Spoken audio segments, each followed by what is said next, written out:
Hello guys, this video we are going to go over ACL, another ACL exploits, basically, or we are going to abuse ACL. And on this video we are going to go over GenericWrite on an object, but in this video it's going to be GenericWrite on a user. So if you ever find GenericWrite on a user, you're going to be able to modify or overwrite the script path, which means that the next time the user logs on their system, will execute our malicious script that we are going to be creating, which is going to be really cool.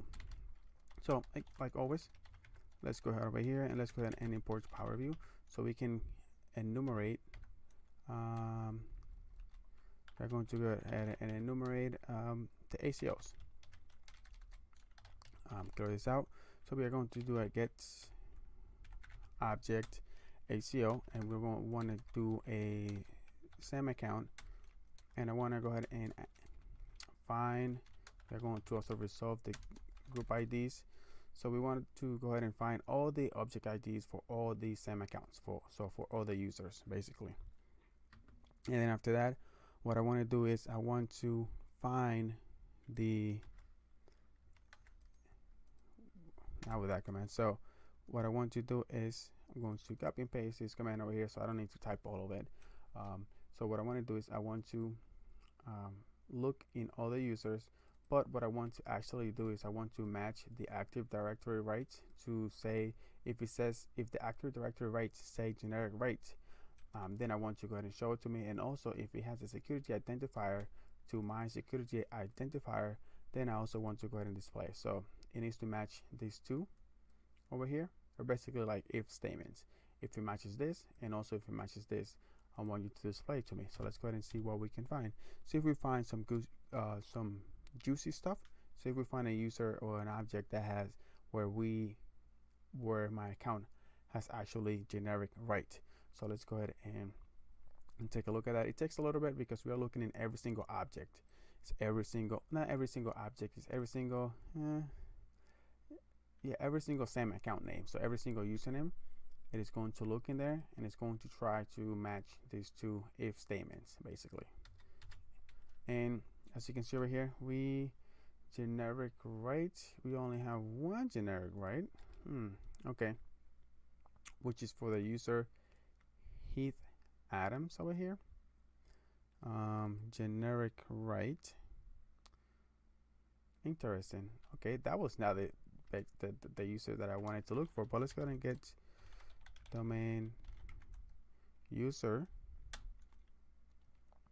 Well, actually, let's go ahead and do name, and let's go ahead and pick Heath Adams, and Heath Adams username should be H Adams.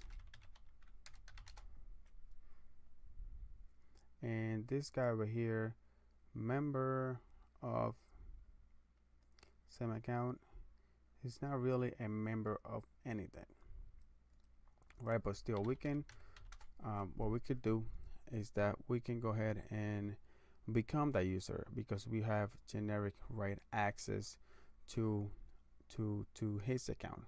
So therefore, what we're going to be doing is we are going to be creating a MS Venom and MS Venom reverse shell, and we first need to get my IP config, so my IP address. So now what I'm going to be doing is that I'm going to go to my local machine. My local machine is a Pop OS, really cool, really nice. You should try it.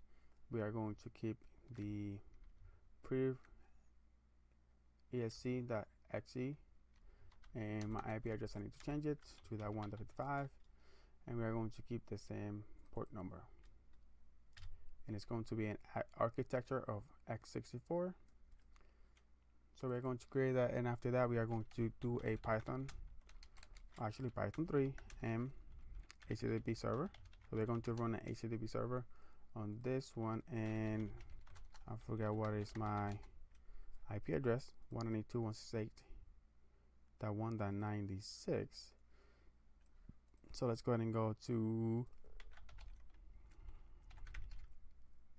see if Chrome lets me download it. Port 8000. Priv. What was the name of it? Priv ESC. Priv ESC.x. There we go. Let's see what Chrome is going to do. You know, Chrome gets, sometimes it blocks. There we go. It didn't block it. Awesome sauce. So what I'm going to be doing is I'm going to open this or show it in folder. I'm going to copy it. I want to go to AD, and remember that folder that we created whenever we did that the DNS exploit, right? That we created. What we did was that, if you don't remember, we created this folder. We went to property, we went to share, and we share this with everybody, and we also gave everybody full access to it. Okay, so over here we are going to add this bad boy in here, and since we have GenericWrite, what we could do is we can add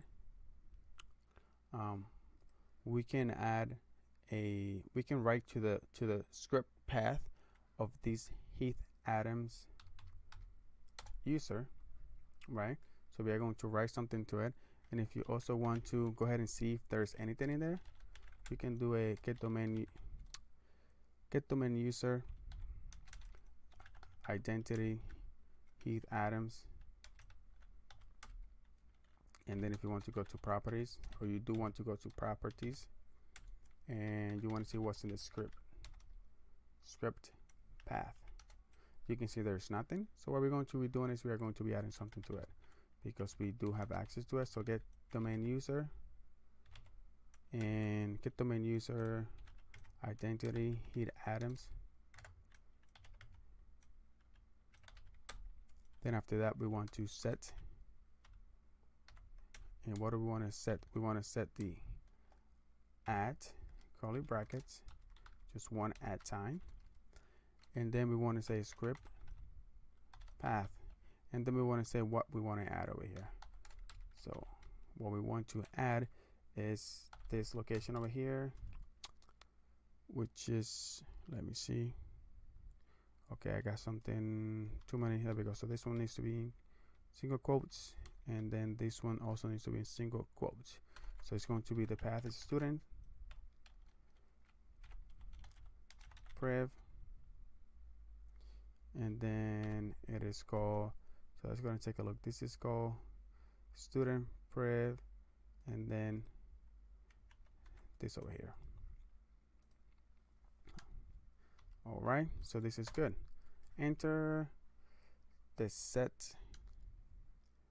So set, looks like it's not working. The set parameter, set at sign, script path. So identity, set, oh, because I did the get domain. We want to do the set domain object, actually. Set domain object. There we go. So awesome sauce. You can see no errors now. But what we could do now, we can actually verify that we added something. We did it over here and we didn't see anything. Let's go ahead and see if we see it. And there it is. Awesome sauce. So now what needs to happen, it's basically that whenever this user logs in to anywhere, we are going to be able to catch a reverse shell. So if this user was a domain admin and if logged in somewhere, we were going to be able to catch a reverse shell. But before that, what we need to do is we need to go ahead and open, you know, PowerCat, and then we do PowerCat. We are going to listen on port 4444, and we want to do a verbose. Enter. So now let's see, let's go ahead and log in as this user, Heath Adams. Let's see if I'm able to remote into this computer, see if we catch a reverse shell. And more choice, Heath Adams. Let's see if this is the password.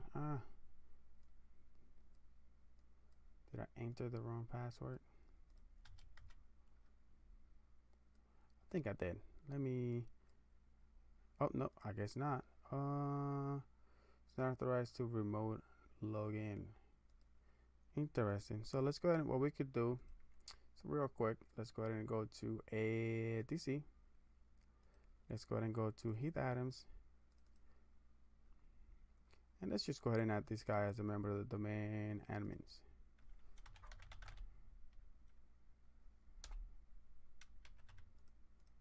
Just because. Student. Try it again. Heath Adams. Just so you guys can see that it actually works.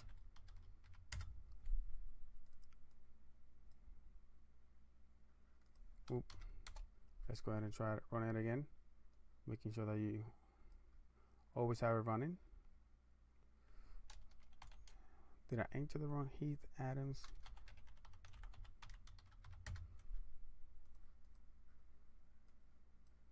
And there we go.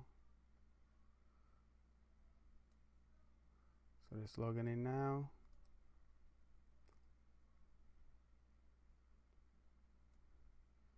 So it should execute that command.